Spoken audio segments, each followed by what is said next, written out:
Right, in the last class we have seen the solar cells IV as well as PV characteristics. Today we will see the impact of series and parallel combinations of solar modules on the IV as well as PV characteristics. Basically we will see IV.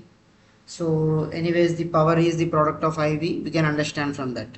Okay, so if you see here, we all know when series combined elements will be giving increasing voltage and parallel combined elements will be giving you the increased current.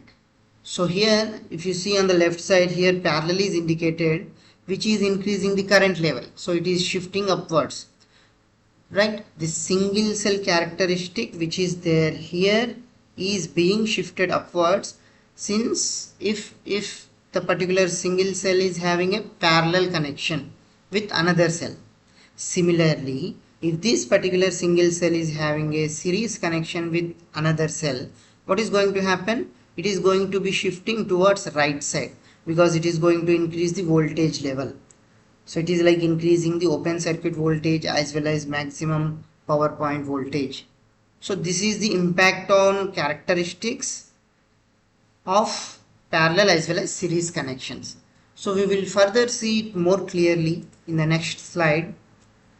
So if you see here, when a solar panel consists of number of solar cells connected in series or parallel, it can be possible and it is done in general. So a module in a solar panel refers to series and parallel arrangement of solar cells.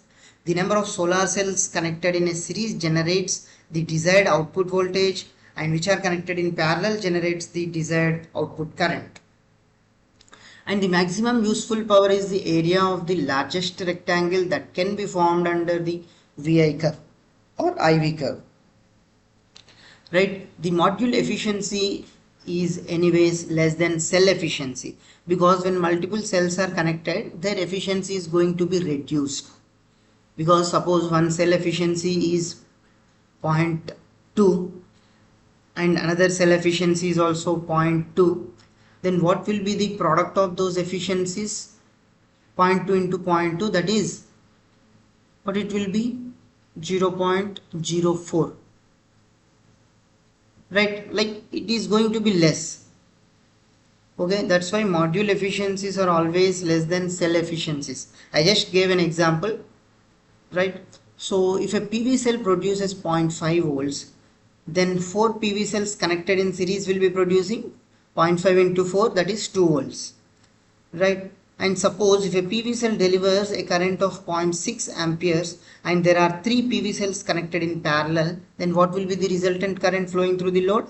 It will be 3 into 0.6 amperes, that is 1.8 amperes, right? Then we will see some more definitions here. So we have the ratio of the maximum useful power to ideal power, which is called as fill factor, and the fill factor is used as a quality parameter for solar cells because it is giving the ratio of maximum useful power to ideal power. So how much is being useful out of the total ideal power, right? So this fill factor is the relationship between the maximum power that the array can actually provide under normal operating conditions and the product of the open circuit voltage times that of the short circuit current. That is the ideal power, right? So with respect to that, what is the actual power it is giving? That particular ratio is nothing but fill factor.